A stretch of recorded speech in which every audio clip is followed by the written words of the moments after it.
Welcome to the DingeCast. We are driven by a passion for discovery and the belief that history should be uncovered.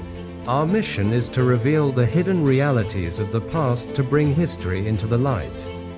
Welcome to the DingeCast. Welcome to another episode of the DingeCast. I'm very happy to have Mark Fiorentino with us tonight. He's written a fantastic book, and it's on the unified field theory. And the name of the book is Master of Reality. First of all, the title is fantastic. And I'm going to launch right into this. Mark, give me some background on yourself. I know that you were an engineer. Tell me more about what got you into this this mission that you're on.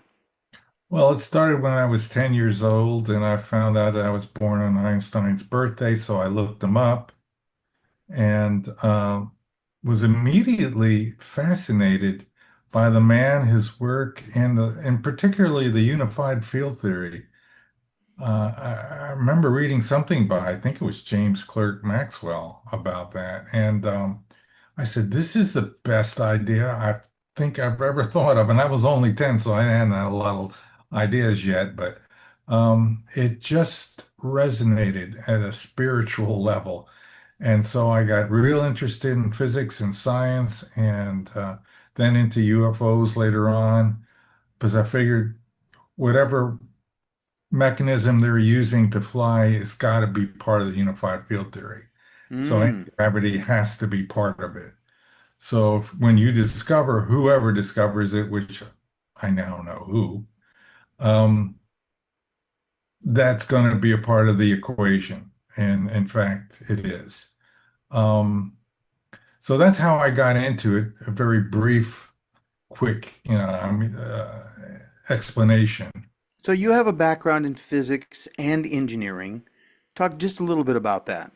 Well, I started out in media technology. That turned out to be not a very good and useful degree.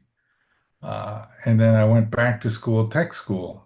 It was a great thing, one of the happiest a year and a half, 18 months of my life, learning about electronics. And then I went to work at Harris Government Systems, helped build a killer satellite. Then I wanted to get more pay, so I left Florida and moved to North Carolina and worked for IBM as a technician, tech guy. And then I had amazing success there. I wrote programs that won awards. I won a division award, which is a highly touted, rated award. Usually senior scientists get. I got it for writing a program that analyzed failed test cards and was better at fixing them than all their diagnostics put together. And let me ask you one question. yeah. Do you believe, as I somewhat do, that humans can be guided by great spirits? For example, you were born on Einstein's birthday. I mean, that tells you something, doesn't it? Yeah, there's no accidents in this universe. So Yeah. the theory of super relativity is an intelligent design theory. Um, and so, of course, I'm familiar with a great deal of psychics and mediums who I've talked to over the years, along with having contact directly with my spirit guides. Usually, it depends on the show, but some people want to get into that. I do. It does relate. Yes. At the age of 19, the first psychic that I talked to was just on a lark. Me and a bunch of guys wanted to go. I heard about it through a lecture at the community college. And I said, "I want to go to Casadega. That's right up the road. And they got loads of mediums there, and we can get our fortunes told." So it was just on a lark. We went there, and me and two carloads went there. Me and the guy named Jeff Jones, and there were some other guys in the other car. A big branch blew. It was a real windy October day, blew and hit their car. They got scared and left. They went on to Daytona, where we were going to meet them later on. Duff and I stayed, talked to I still remember her name, Martha McKay. And we found her just going knocking on doors, and then we found a little house with a sign. I got it here. I look at it now. I had my cousin paint it up over here, so I have a reminder. Mm, And Martha gave me an absolute 100% accurate prediction for the wow. of my life. She hit Amazing. marriage, children, where I eventually go to work. She saw a scene from where I work, which is a very unusual scene with me surrounded with wires and cables and computers all the way around me. And computers weren't around yet. She didn't know what she was looking at. I said, I see a lot of TV screens and there's cables all around you. And that exactly is where I wound up working in a lab with all these computers and tables set up all around me with the cables dropping down. And one day I was looking around and I saw them and I said, this is what she saw. Wow. And now she made a prediction, but she didn't tell me. She told my friend Mm, after he came in after me. And so we're driving on the way to Daytona Beach after it. And I said, how was your thing? Mine was normal. Married, gonna have two children, two girls, all that happened.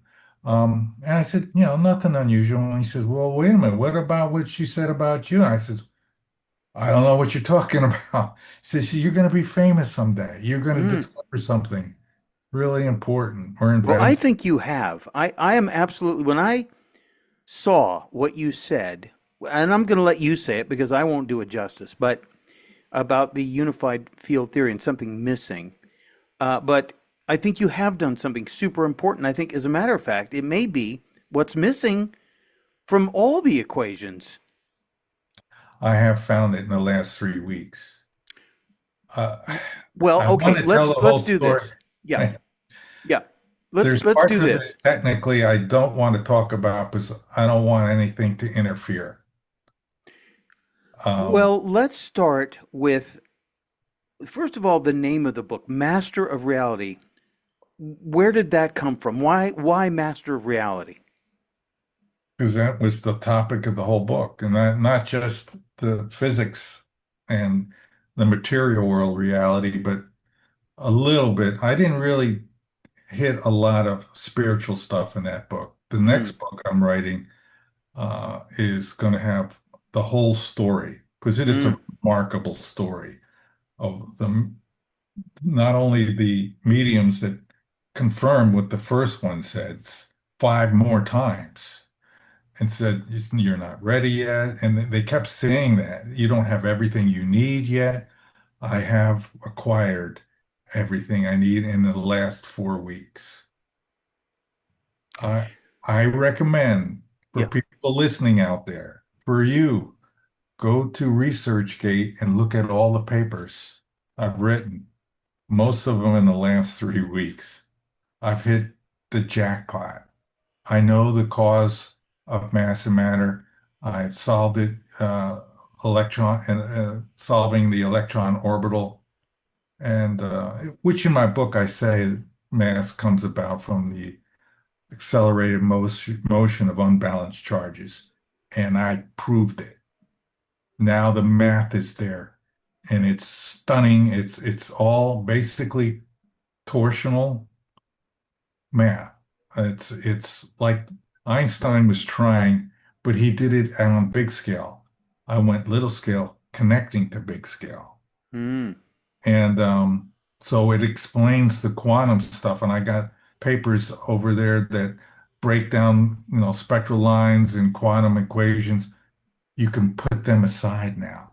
The paper says it. We don't need them anymore. They're estimations that don't tell us anything about how things work. My papers are causal, deterministic, and you could break them down term by term, equation by, and you get an interpretation, a real, physical, sensible interpretation of what's happening. That's what was missing. It has been solved, and I'm announcing it here and on every other show I go on. Wow. Well, let's do this. Let us talk then about your interpretation of the unified field theory.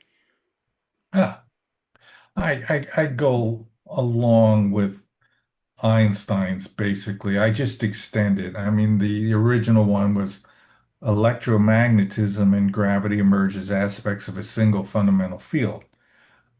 Uh, I deconstructed that because it's electromagnetism, they're talking about photons and how they travel through space. They're electromagnetic. They're both a component of electrostatic field and a magnetic field.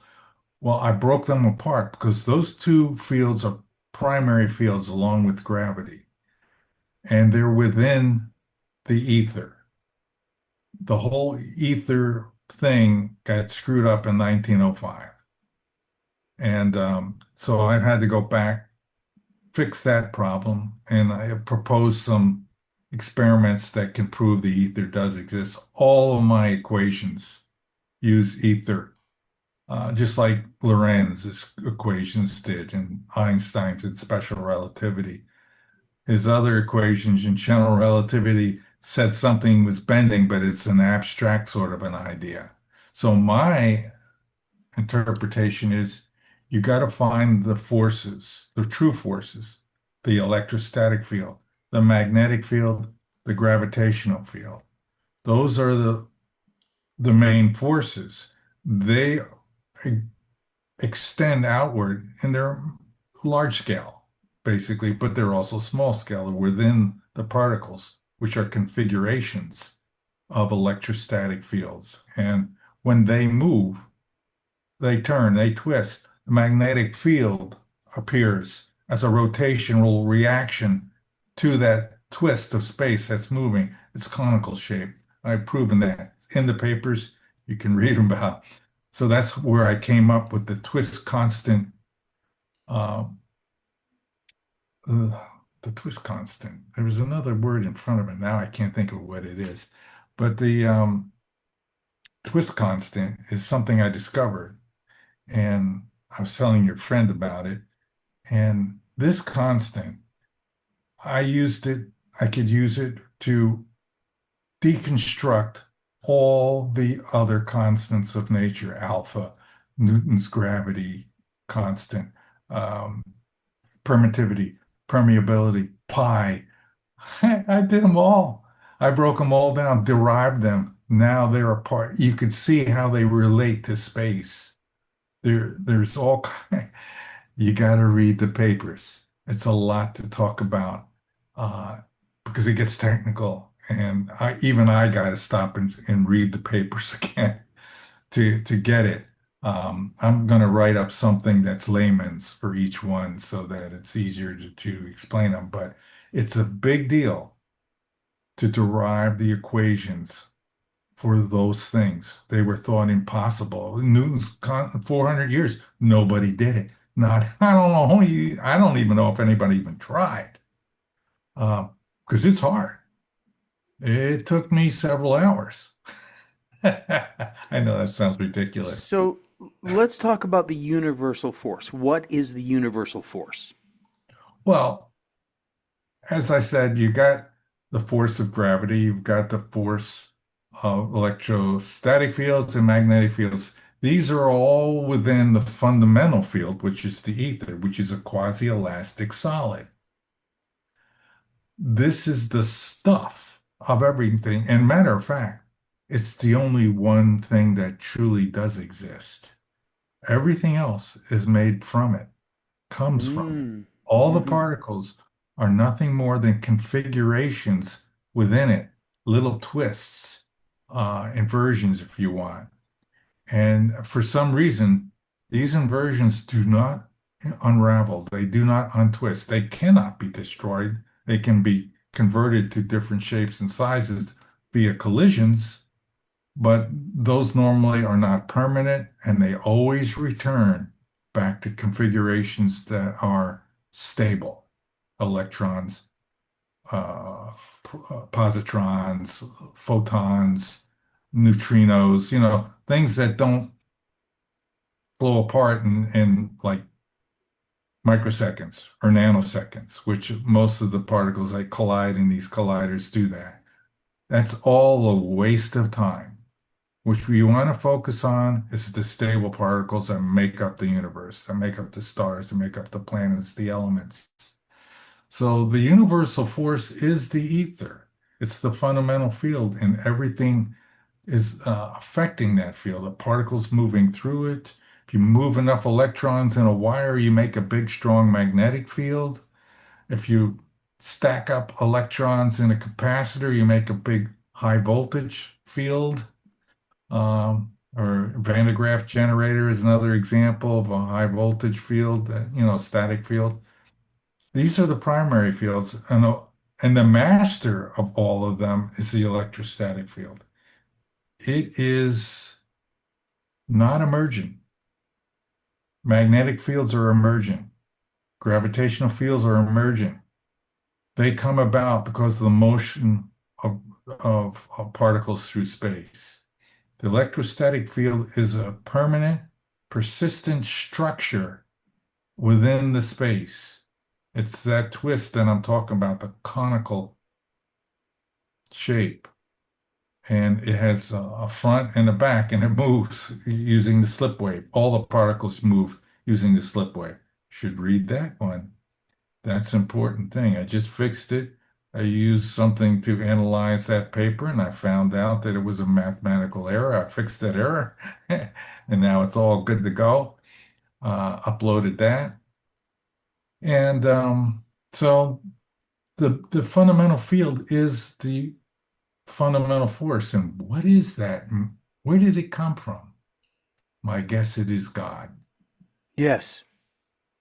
Yeah, Yes. it's God. Yes. The mind of God or the body of God or both.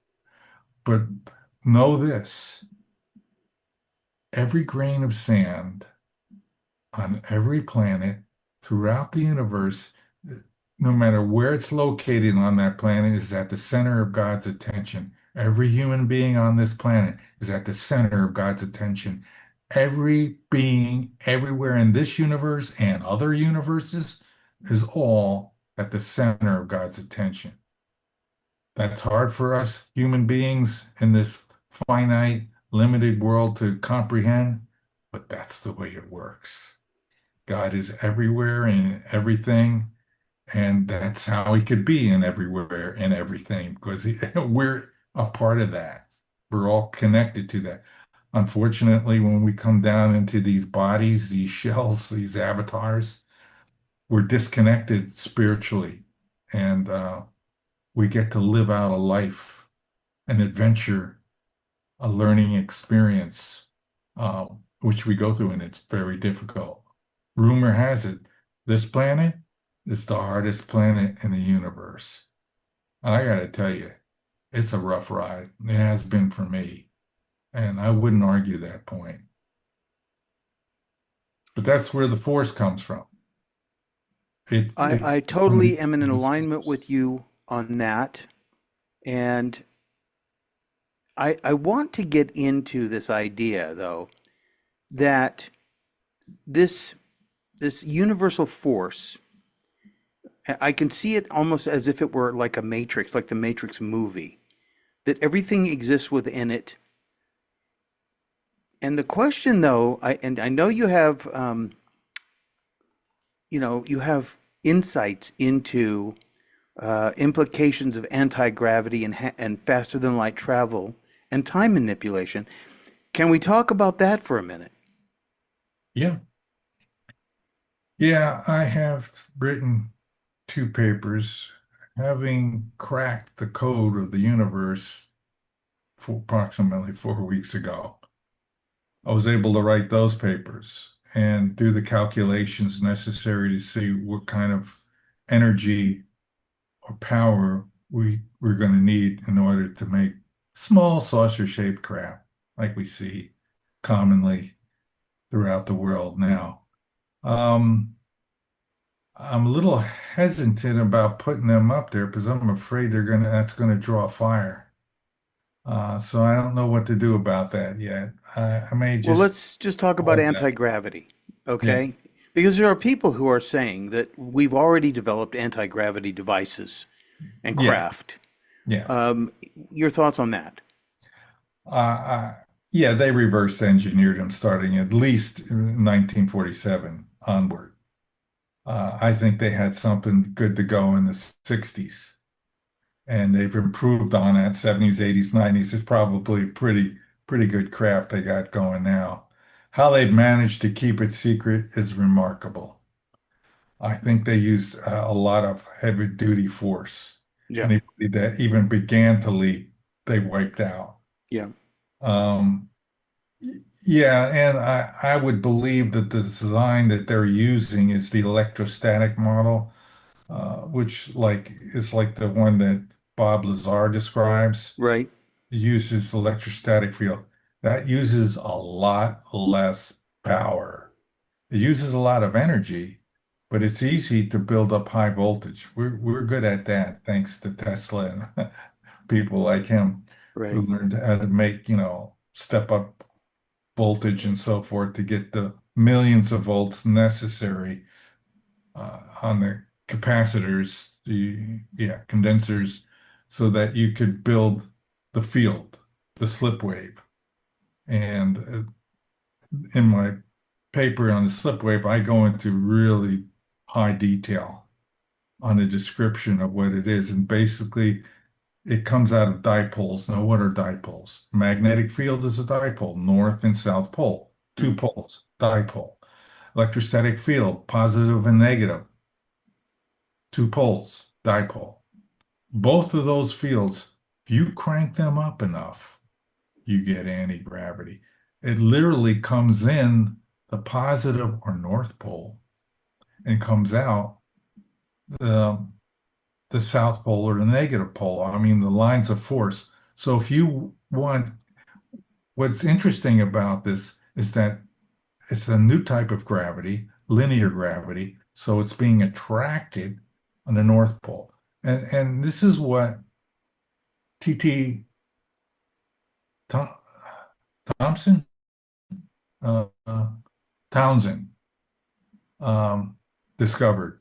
When he stacked the capacitors with the positive pole up and the negative pole down, there was more lift going this way than when he did it this way. They were still lighter, but the thrust was going down now. I confirmed that with magnets in my lab. The same thing. Now, what's interesting is you will notice if you go to the internet, you look for the magnetic field poles, and they show the arrows.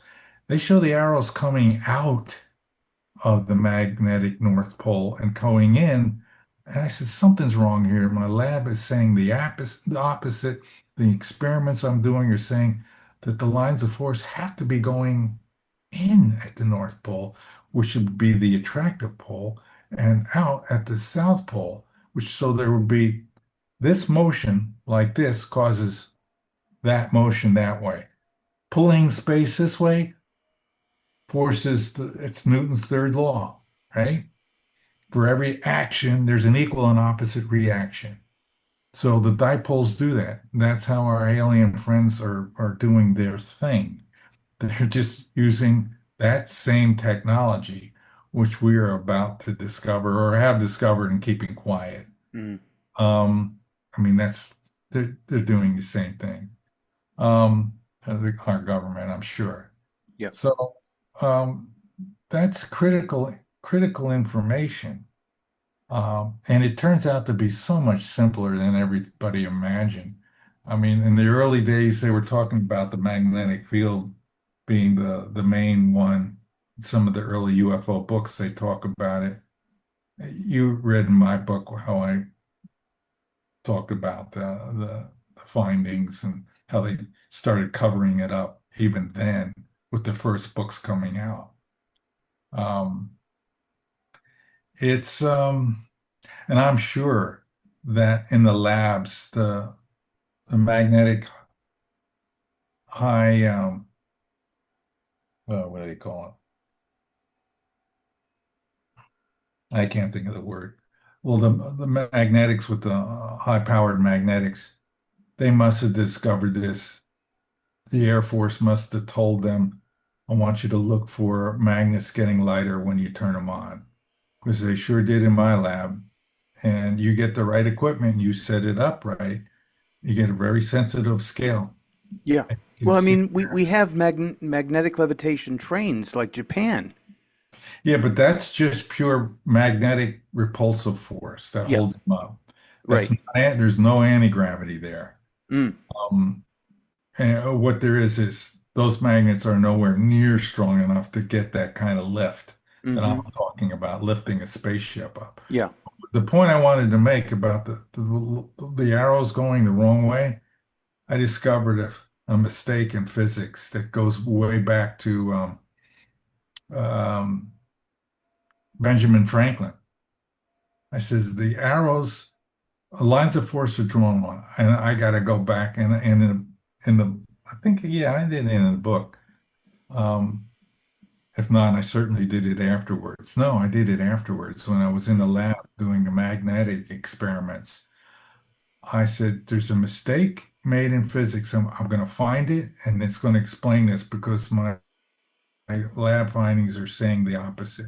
And sure enough, Benjamin Franklin, when he was doing his experiments with the keys and everything, built up charges and then he would connect them. And by the spark, he guessed, I think it's the electricity or whatever it is, it's coming out of the North Pole and going into the negative pole.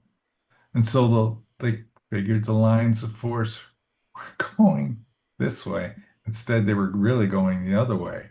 So so if you ask a physicist why are the lines of force wrong, he said, "Well, yeah, it's not a big deal. It's just it's a standard now. We know about it, and yeah, they really should be going in because you reverse everything. Once you reverse the current flow and have it coming out of the negative pole into the positive, then all the lines of force, all the clockwise, counterclock, all that gets reversed.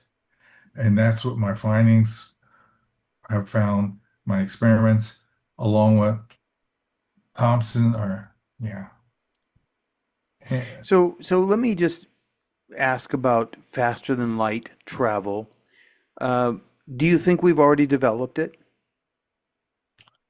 Yeah, yeah. You see, one of the bonuses of that movement that I was talking about that goes through the magnet Yes. like this or through the electrostatic fields the same way as the twist field pulls it apart. The magnet also stretches space as it goes around. That stretching, that lack of density that occurs, the stronger the magnetic field, the more it's pulling around, the density of space decreases. So permittivity and permeability drop. And if you compute that, very simple, speed of light, C equals 1 over the square root of permeability times permeability. If those numbers go down, speed of light goes up because they're dividing into 1 and it's getting larger and larger. So you got a C that just gets bigger and bigger. If you were to take permittivity and permeability to 0, and that would take an immense amount of magnetic field or electrostatic field, um, you would get you would get godly speeds, 20,000 times the speed of light, Mm. 50,000 times. You can get to stars in 15 minutes to an hour, and then our nearest stars or whatever, no problem. Mm. And you got to move that fast.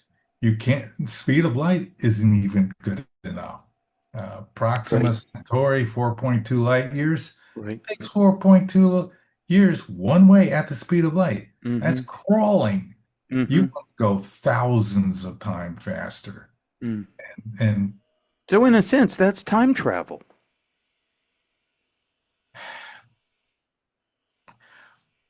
distance equals rate times time. The only reason we have time in this universe is because we have distance. Mm-hmm. You mess with the distance, then you affect time. So if you were to, in your spaceship, if you were to really pull it apart, crank it up, you're going into deep space, you want to get to the next star or whatever. and you really crank it up, what happens to your clock in your ship? It actually goes a little faster than Mm-hmm. where you were.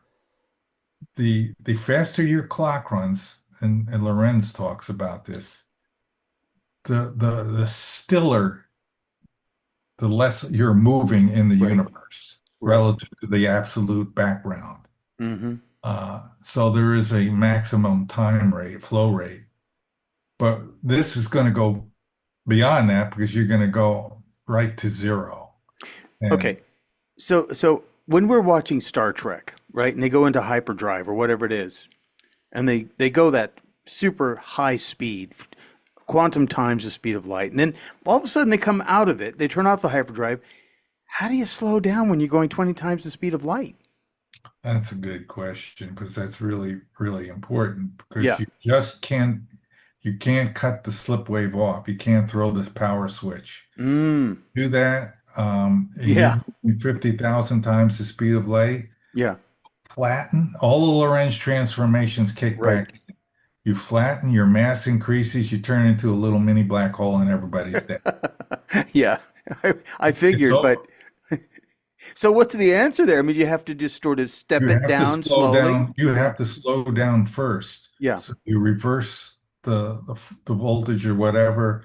You bring it down. So you got to actually know how fast you're moving because you're not going to be able to tell anything unless you're looking at something. Right. So if you're going 50,000 times the speed of light, the universe is not going to look like it does now. Right. Everything ahead of you goes black. Everything behind you goes black. Mm. The Doppler effect is happening. Mm. And you go to the blue purple part of the spectrum here until it's invisible, well beyond, and you go to the red spectrum behind you, visible. So you got maybe, if you're lucky, a little rainbow at 90 degrees Mm. that you can see, and where any light has a possibility of impacting you as you're going through space. Now that will expand as you slow down Yeah. till you can see stars again ahead of you and behind you. So that gets you, you still could still be going a little bit faster than the speed of light because all the stars ahead of you are going to be a bluish color. All the stars behind you be a reddish color. You're still Right. going too fast. Mm. So you got to be able to have some sort of technology to know your speed relative to the ether. Man, I wonder what kind of instrument would be able to measure that velocity. Yeah, that's what the engineers are good at that. I Yeah. don't worry about that. Yeah. Obviously, our people who are visiting us have worked all that out Mm. because they're not, killing themselves every time they slow down. Yeah. Uh, well, one of the best ways is you get into a solar system relative to those things that are moving. If you're at the same rate they're moving, you're safe. Then you could cut the power, and you're Right. not gonna feel anything. Right. If you cut the power too soon, inertia kicks in, and you're dead. Totally. And now the question that also arises is what kind of propulsion system? And I know we're talking about some kind of electric propulsion, but have you imagined what kind of propulsion system would be used? Yeah, in that paper that I described, the slipway paper, Yeah. there's two new forces. Uh, There's what I call there's gravity one. Gravity one is what we know, Newton's gravity, Einstein's gravity, the planets attracting, the stars attracting. Uh, it has no pull. Well, gravity two and anti-gravity on the other end are the two new forces, and they're linear. In other words, there's only a linear pull inward at the tip of the North Pole. Straight line, not all the way around, just mainly toward the North Pole of the magnet, gravity 2. Anti-gravity is at the other end. They both combine to move the thing perfectly. The slip wave is a stroke of genius by God, because it moves space in just the right way so that you get the the anti-gravity effect or the thrusting effect. That's what's moving the spaceship. Gravity one pulls it up, gravity two pushes it up. So the Mm, two work together to because of the way space is being pulled in the top and pushed out the bottom. That motion there in the center of the magnet, in the center of the electrostatic field, is the strongest part of the anti-gravity thrust field. And the stronger you make it, it grows outward and it becomes and it pulls apart, it stretches the space, which is how they are able, our alien friends or whoever builds these ships, are able to go and not get killed. mm, You're in the bubble. yeah. It's like its own realm.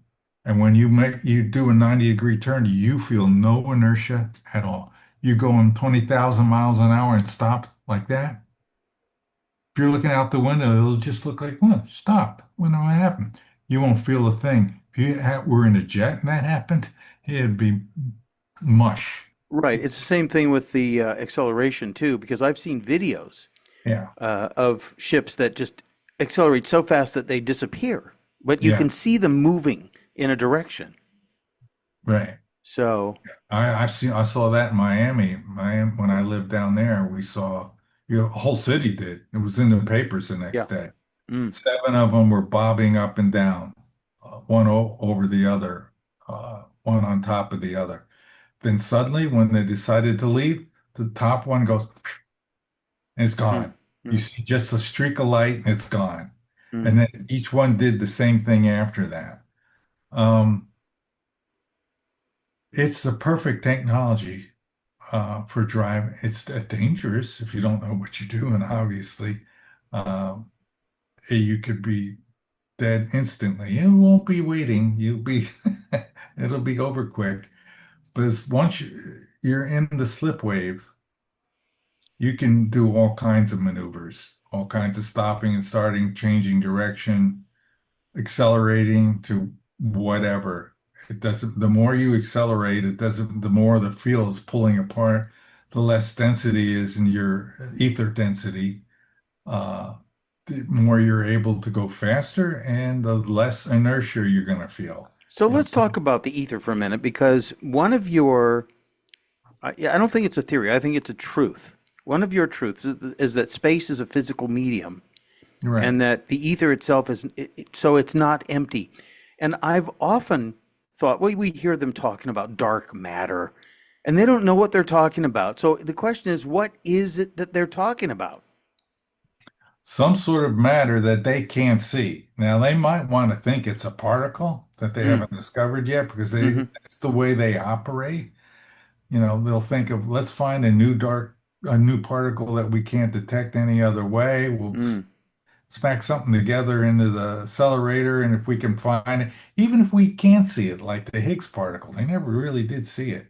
mm. They saw the product of it, or what it would be mathematically predicted on a very rare occasion, and they decided that's good enough. But they never did see the particle because it didn't live, if it did exist, it didn't live long enough to get to the detector, which is a very small amount of time. So um, they don't know what it is, so they call it dark matter. Matter is something that you can't see, but I've got that solved. It's what I'm predicting exists in our galaxy and in every other galaxy is a lot of neutron stars, which are very hard to detect if there's nothing circling them. If there's any kind of hydrogen gas around them, then they start to emit radio waves. But if there isn't that, if they're just um, rotating spheres that are dark, and there's millions of these things that never went near enough to a gas cloud to accumulate an atmosphere. This is partly in my book, but I've refined it, and I have a paper that discusses neutronium and neutron stars. But what I think that dark matter is as all the millions of undetected, maybe undetectable um, neutron spheres of various sizes. Mm. And we got to figure out what the smallest possible size for a neutron sphere is. Because I believe, and I said this in the book, I believe that Earth has a small neutronium sphere in the middle, and that's what's doing the fusion. It's Hmm. generating the elements. You need fusion to generate elements. Earth just happens to have all the elements. Gee, I wonder where, they managed to come from. How about they were manufactured here and been here since the beginning? So you got a fusion reactor, and I look for a guy that detected Earth upcoming neutrinos. If there's fusion, they'll be there, geo neutrinos. And sure enough, this guy in Japan detected them. So there is some sort of radioactive thing going on. Now, a lot of people would say it's fission because that can also cause that, but I'm saying it's fusion. And what we need to figure out is how big that neutronium sphere is. It's in every planet, and it's most certainly in every star. Because when you blow off a star's atmosphere, what's left? A neutron star or a black hole? What I'm saying is those things were there from the very beginning. You need a gravitational force to pull that hydrogen together, form the atmosphere, which is now spinning, just like our sun. You think that that thing is spinning. When they do tests to see what the density is, it gets higher as you go in. It gets to be rock solid. And I put the graph in the book. The what NASA does to look at the oh, what's it called? I can't remember the name, but um, that it confirms that whatever is in the center of the sun is solid. And what I'm saying is, with all that heat and all that pressure going out, there has to be a force countering that and holding it all together, or there was no way hydrogen on its own could just compress itself and start a fusion reaction. That doesn't even make sense. And Hmm. these astrophysicists, they know it. If you want to pin them down and piss them off, you get them to explain just exactly how does a star form, and they'll start this story where, well, there's twists of gas, and these twists form knots, and then they eventually fall together, and the electromagnetic force, the repulsive force of protons, and so is way stronger than gravity. There's no way gravity could take over and do this trick. There has to be an immense gravitational field at the center of every star. It's And it's and it makes brilliant what you're sense. saying. It totally makes sense. Absolutely brilliant. Yeah, I don't know if I'll ever get that one. I think I have a paper that I got come. There's a lot of papers I got coming. I want to finish them all and get them out there and then make some sort of announcement. Uh, the final trick is getting the right people to read the papers, somebody in authority who's not corrupt. So let me ask you this then. Let's say I know somebody. How would you present that to somebody in a position to do something about it? What would be the first thing that you would say to them? Well, I'm saying this is the unified field theory. These papers all prove it. The more things I get right, and there's a lot of them. There's Mercury's perihelion precession. I figured that out using my equations, not Einstein's. I compare the two so you can see them. But mine uses the photon going through space and calculating its position changes as it encounters the gravitational field. It's all explainable.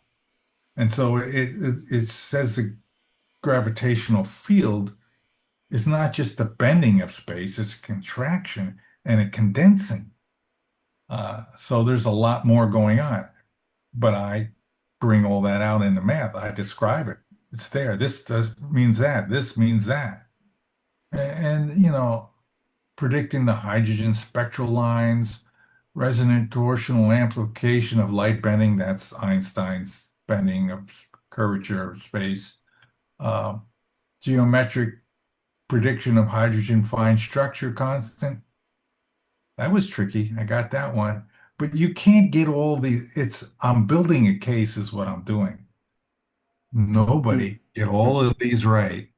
All of these are basically huge, monumental papers, and they all point to a causal, deterministic, explainable universe.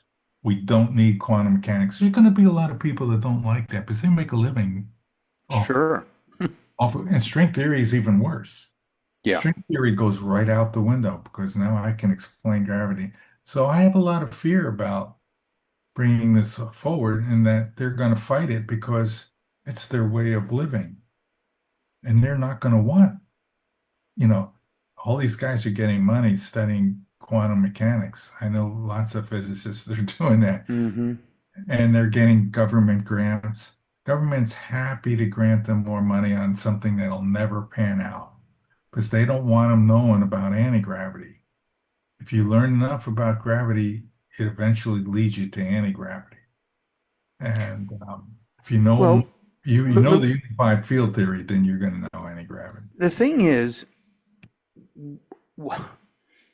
so are they? I'm trying to figure out how to ask the right question. Are they trying to build a future on wrong information? And is that, by its very essence and its very nature, limiting to our future, as opposed to looking for the ultimate answer, whatever the answer is? I mean, clearly you've discovered some important things that somebody needs to know about. So, Well, how will that change our future? Because one of the things that you say in your book is how lost knowledge or suppressed ideas from the past might be rediscovered. Now, there's a question about Atlantis. There's a question about civilizations in other galaxies. What what do you mean by lost knowledge? Did we know about this before? Did we blow something up? Is this scar on Mars as a result of a cosmic war that happened? What do you think about all that? well, there's evidence of many civilizations that have collapsed. Now, if there's evidence of any high technology, those are being covered up Mm-hmm. by the same people that are covering up the aliens. Yeah. If somebody stumbles, they're doing some archaeological dig and they come across a calculator that's 2 million years old, they're not going to want anybody to know about that Mm-hmm. because that rocks the standard, the boat. They don't want anybody to shake things up because then all these conspiracy theories are not so conspiratorial.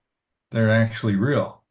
And there may have been, we know for sure there's been literally hundreds of civilizations that have risen and fallen. And how much information and knowledge they had, hard to say. But that's, there's no reason why, let's say we bring this information forward that we're talking about, anti-gravity specifically. You can make some hellacious weapons with that. Yeah. Weapons that are not stoppable. I don't think that way. I'm thinking about building ambulances that can go And just be there. and Yeah. be there. No Yeah. traffic lights, no Right. stopping. 15, 20 seconds, you're working on the patient, 30 seconds back into the hospital and on their way and saving lives. I'm thinking about cargo ships that could bring stuff up into outer space and build structures Mm. at pennies to the dollar, Yeah. where it costs a rocket. That technology is highly expensive, highly unreliable, and this would replace that. Anti-gravity stuff would forget rockets. Yeah. Um, Remember Star Trek series, they had the transporter where yeah, they'd hit a button and they would show up on the planet? yeah, That kind of thing. that kind of thing.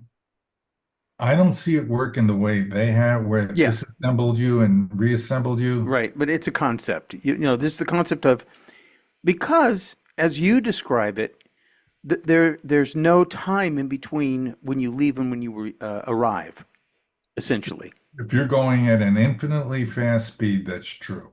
Yeah.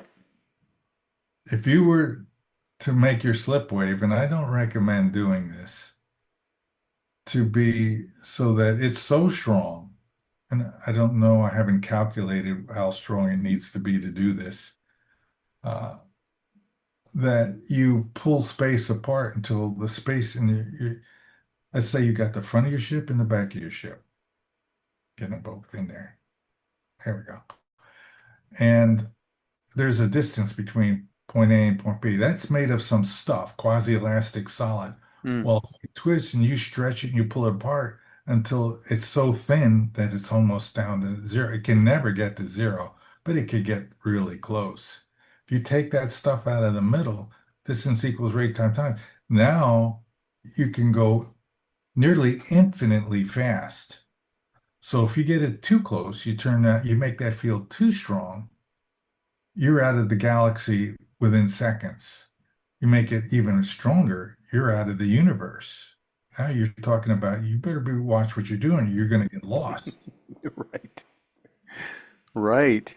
So yeah, you got to know what you're doing when and I haven't worked out the math for those extreme numbers, but I may at some point. I worked out enough math to learn the basic energy or power needed to create a Volkswagen size or a little bit larger Mm, saucer shaped vehicle, make it float and accelerate somewhat. Um, but that's what we got engineers for. Once we got the basic design worked out, all those other guys will just take the formulas and do different versions of things and work all that detail. That's to me, it's all detail. hmm I don't care about that stuff. I just want it to work. So here's how it works, guys. Build it. hmm I'll help you. I'll, help you avoid the pitfalls. And there are some nasty ones, as So, we've already discussed. yeah, you mentioned God. Your thoughts on the relationship between consciousness and the universe? Are we living in a conscious universe? I believe it is consciousness, a form of consciousness. Our consciousness goes into our head and through some process that near-death people have described is bound to the brain. The brain does all the stuff that enables you to have the senses so that you can communicate with people around you in this realm, physical. But unfortunately, when we do that, we lose that connection, like when we have when we're in the afterlife or the Mm, before life. Obviously, I believe in reincarnation and not just in these bodies, but other bodies in the universe. mm. I think that whole big picture is a lot more complicated than we have any idea about. But yeah, I think the universe is consciousness. Do I think electrons have their own little consciousness? No, they obey laws. Hmm. And all of this three-dimensional world is within God. There is nothing outside of God. Now, how do I know that? Because this was told to Father Rick Wendell by God.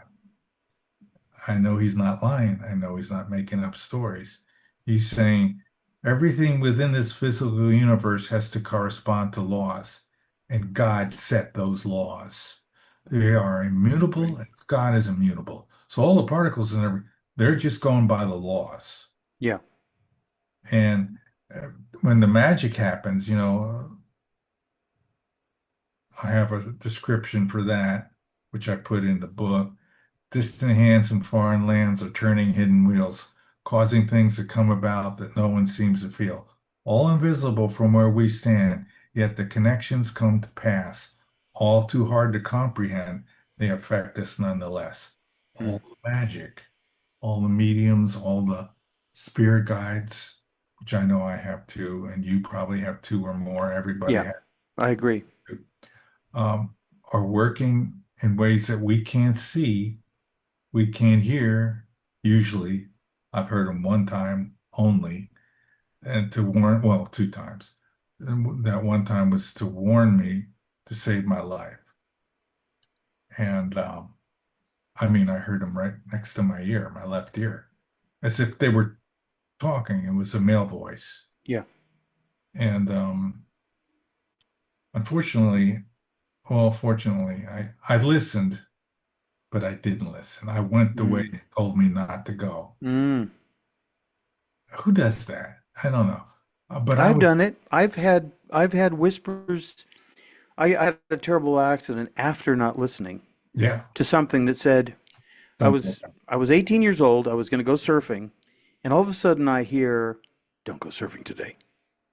And I look around. There's nobody there. It's just me. And I said, "What? Where the hell did that come from?" yeah, Don't go surfing today. yeah. And then I got really uppity, and I said to this presence, "Who the hell do you think you are?" And I went Oh, surfing, and yeah, I got in a terrible accident, almost died. So I've had my experiences with those so you can presences. relate. You had the I same totally can thing. relate. I heard the voice say, "Don't go that way." Mm-hmm. Because I was thinking in my head, well, I can go left, I go back roads, nice and quiet. It takes a Yep. little longer, but it's more relaxed. Or I go to the right, I can go down. It's a lot more crowded, and I usually go left. And so as I thought, go left, it said, "Don't go that way." It said it twice. Mm-hmm. And I thought, Yep. huh, now I'm curious. All right, I'll do And you know something. what? I had another experience like that, what you're describing. I was going to go for a ride in my sports car. And I get in the car, I'm driving down the road, and all of a sudden, though, I have a vision of a terrible car accident. But I pulled over and I thought about it for a minute and I said, I don't want to find out if that was me. So I turned around and went home. So I Good. learned my lesson the first time.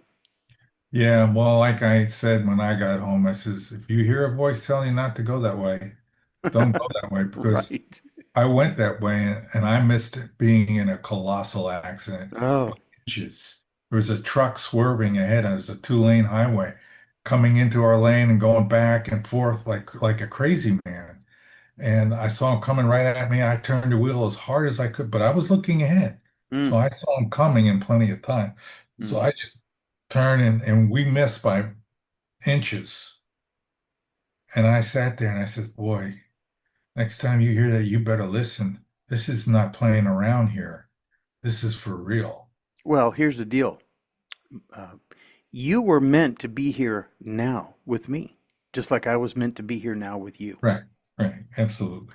Yeah, because there's a destiny that you either have it and you are sort of guided toward it, or you're one of those people that is intractable in their own will and says, I don't care. Too many people are like that. No, here's my plan. I'm just trying to do what I was sent to do. Yeah. Whatever that God's plan. Yep. I'm not going to fight it. I don't have a separate plan. I make it the plan to be the same plan. My plan is whatever God wants me to do, and that's I what love everybody that. should do. Yeah, I love that. Everybody should do that. And then you'll be okay. So I got Yep. some hints and it took a long time before I made this discovery because I thought all my life I'm reading these books, I'm reading all these physicists, I'm saying, well, somebody is surely going to figure this out. And I'm waiting and I'm waiting and I'm reading, and these guys are clueless. They're never going to get this. And I got frustrated. And then I found out the person I've been waiting for was me. Mm-hmm. Yeah. A strange irony. I love that too. I mean, it's profound in so many ways because you can change the future of everybody's life in some way. They'll never know maybe who you are, but Yeah. you have that, you have that whatever it is that was given to you as a gift. Just like everyone can have it, but most people don't even care. Yeah. And that's the big thing to learn here is to if you find out what that plan is or you can figure it out and stick to it, you're going to have great success. I mean, I'm a nobody from nowhere. I really That am. only means that you're humble. I but to, even the math is really beyond me, and it takes me a long time to struggle through to get it. But I guide the thing to do it. So it's a partnership, Ah, and yes. nothing happens unless we work together. And there's lessons to learn here, and I'm not sure what they all are yet. Hmm. There's going to be people that are a lot smarter than me, going to have to accept the idea that this guy from nowhere figured it all out. And let's celebrate that. Let's not stomp on him. That's what I'm hoping. I'm hoping Amen. I'm So, hoping so there's here's some your honest. advice. Give your advice to young scientists and truth seekers going against the mainstream. Now look at Elon Musk. I mean, he's on one level, he's wildly successful. On the other, he's paying a huge price. So what would you say to people who think they've got the next thing? Oh, you should always try your best, do your best. Like the little thing on my mom used to put on her desk in our bedroom. She made it, hand wrote it, a little artistic thing. It just said, "Do your best." Mm, How profoundly deep. I never forgot it. hmm. It just makes so much sense to me. If you try and do your best, you have no regrets. Well, no matter what happens, um, that's all there is to it. That's the life experience. It doesn't always work out, but a lot of times it does, especially if you find your path. And that's the thing. We all, believe it or not, and this was told by a near-death experiencer, we all, before we're born, we raise our right hand and swear we're going to try our very best to remember whatever it is we came in this life to do. That's the trick. By That's the the way, advice I give. tell me about the cover of your book. It's really cool. I mean, the first thing that I saw was the cover, Master of Reality, Super Relativity, the Unified Field, but it almost looks like a wizard with a little, he's showing a little boy something. What was the inspiration for this cover Oh, art? that is another story. That comes from the Moody Blues. Oh, one of my Remember favorite that? groups. One of my favorite Yeah. groups. I have a Yeah. link with them that is a very strange link. Anyway, the album Every Good Boy Deserves Favor. Mm, Remember the album cover? The old yes. guy holding the thing? I Yeah. said, someday I'm going to use that. It took 50 years, but that's the inspiration because that's the message. I'm the old guy and the kid. I'm trying to pass Ah. the message. Those things Mm. that are in there, the triangle, the sphere, Mm. the this thing. I don't know if you can see it. Mm. The trefoil knot. Mm-hmm. Let's see if we can get it to light up. There it is. That's in there too. All those things combined, the trefoil knot is the inside of the proton and the neutron. Mm-hmm. It's the quarks. That's way they move. Wow. And that the triangle represents three dimensions of space. The sphere is what happens when this trefoil knot is precessing, it's rolling and spinning at the same time. And it's moving at 99, those quarks are moving at 99% the speed of light. What you get is a rotating sphere, the end product. And that's exactly what you need if you look at the Ehrenfest paradox. Einstein saw it. I got it. I says, oh, I know this. I understand this. That's what you need to get contraction, a gravity field that's pulling in toward the center of mass, which is inside of the sphere. Uh, at the edge, all the way around, it's pulling toward that spherical rotating object. And that's what causes gravity, a contraction of space. Let me tell you a quick little story. You'll like this. Okay. You'll be able, your mind will be able to grasp this and say, I know he's telling the truth. Mm. I went to a medium in Jacksonville with my wife after the book was over because I thought maybe the book is it. Let me see what they have to say.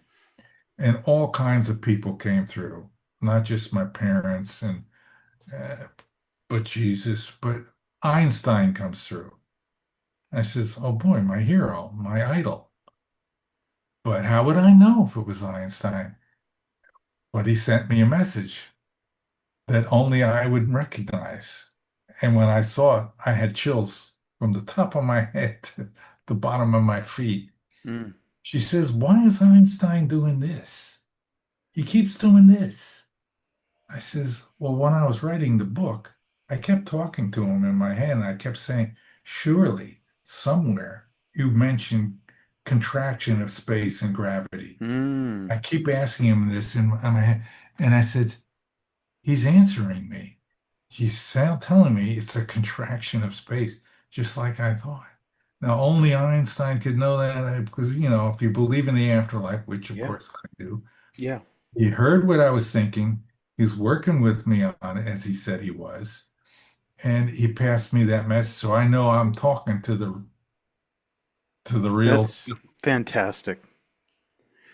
I had an experience with my dad who passed away 4 years ago, day before my birthday, and I hadn't seen one of my kids for a very long time, and finally I met up, and it was a very positive experience. And that night I had a dream in which my dad appeared and kissed me on the forehead and then disappeared. It was very powerful. Hmm. See, now I know that's true. I know that's real. You know it's true. You Yeah. know it's Yep.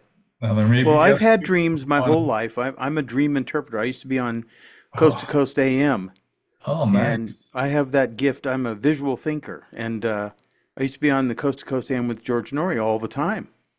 Nice. So I do see visually. I think I don't think in abstracts. I think in visions and in Well, that's a pictures. higher form of knowledge. You got your graphics and Yeah. knowledge of just knowing. Yeah. Get a whole image. You get a whole impression rather Yes. than just little pieces or details or words. That's right. That's infusion. That's the highest form of Hmm. knowledge communication. That's what psychics do, mediums and so forth. Yeah. They get the stuff directly from the source when they can connect to it. Um, that, that's I have many of the same. My new book, when I get around to finish, I'm writing all these papers right now, but I got to finish that. Then I'll start on the new book and finish. I've actually started. I'm three-quarters of the way through, but I've stopped to do these papers. Um, I'm going to talk about all that stuff. This book, the other book, I kind of only did a little bit. This book, I'm going to tell the whole story from beginning to end, connect all the dots, and show you how I thought about it, the interpretations, let you guys decide for yourselves reading all this stuff. I'm telling you right now, you know this. I don't have to convince you, but there's No. others that need this convincing. There Mm. is God. There is an afterlife. Absolutely. Absolutely. And we are in this adventure, this dream, sort of like a dream, a shared dream, Hmm. um, that isn't the real home. That place up there is the real home. Amen. And just do your best and get through this experience as best you can because it's tough. It is. Yeah. Well, there's a guy named Alex Jones. I'm sure you've heard of him. He calls this the prison planet. Yeah, there's a lot of evil. There's a lot of good and evil going on here, Yeah. a lot of battling. I hear there's a war on the other side. I have a hard time imagining that, but that war there between good and evil is trickling over into this realm. Mm. I'm not sure if that's right. I heard that a little bit, but I'm looking for more confirmation on that. But look, you and I and your friends that help you here, we're on Team God. Amen. I tend to stay on that team. I want to be a good guy. Me too. Even since I was a little kid, when we used to play that game, Fox and Rabbit, Mm-hmm. the game of tag. And if you got tagged, you went from being a rabbit to a fox. Right. I didn't want to change. I ran and I ran and I climbed up a high fence, and they were all down there waiting, trying to tag me. I said, "No, you're not going to tag me. I'm staying on the good team." And that's just the way I am, I guess. It's the way I'm built. Well, I can tell you one thing. Your book has 74 4.5 stars on Amazon, which is pretty hard to get. It's a great book, and I think everybody who is interested in physics and in spirituality, because as you say in your book that spirituality and science are merging now, there's a lot more people that are beginning to see the supernatural in the natural. I've always seen it, but until you see that, you won't really understand what you're looking at. You won't really have a grasp on what it is that's possible. The So, supernatural, the spirit realm, religion, whatever you want to call it, is yeah, going to be the top of the knowledge pyramid. yeah, Science is just right below it. And we need more scientists that believe in God and know there's a God and operate with that kind of thinking, because that's the truth. This idea that there's no God, that's the lie. And yes, you're not going to get to the truth if you have that flaw in your foundation. yeah. It's a very important point. I'm glad to hear you're on that side. And most of the people I talk to on the show, I would say almost everyone agree with that. Maybe there was one that didn't, but the rest of them pretty much agree with what we're saying. And I'm finding more people every day that are that way, and I'm happy to to help that trend. I want to bring science and spiritualism and religion together because it all comes from the one, the source. Well, the author is Mark Fiorentino, and wow, what a pleasure to have this time with you, Mark. The name of And the book, Master of Reality, Superrelativity, the Unified Field Theory. And we're going to put a link on the website, and people should get this book. And if you really want to understand, when I read just a few bullet points, it kind of popped me open. I mean, Mr. Behind the Scenes will remember. It's like, I got to have this guy on. So, there's somebody out there that, and you know what we can do? We can build, people can build on things that they're learning from other people. I mean, that's what it's all about. right, Yeah. absolutely. I'm trying to give some important information to the world, and I just have to pray that somehow, some way, God's gonna find a way to get this information to the people that need to know it. I'm thinking the people at Perimeter Institute or somewhere like that. Mm. But I don't know how to do that just yet because I'm like, you ever see a oscilloscope that's got noise on it? Mm-hmm. Static. Yeah.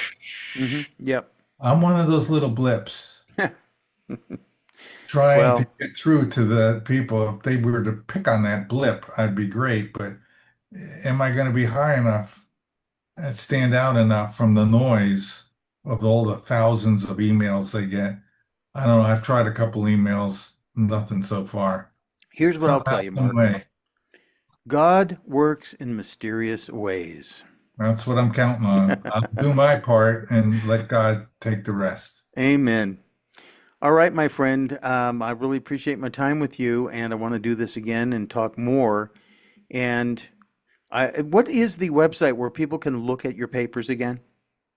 www dot, well, they can get to my papers from my website, Okay. www.super-relativity.com.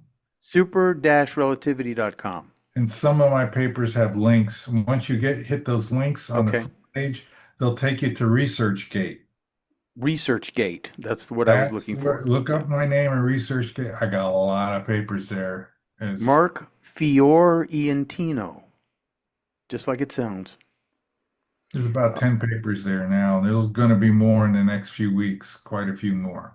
well, let's just hope that something amazing can happen, and I believe that it will. My friend, thank you so much for being with me tonight. And Mr. Behind the Scenes, we appreciate all the work that you do. And we will talk again. I guarantee it. Okay. I like that. Definitely. Just send me a note anytime. Fantastic. God bless, sir. Thank you for All right. being on. Bye-bye.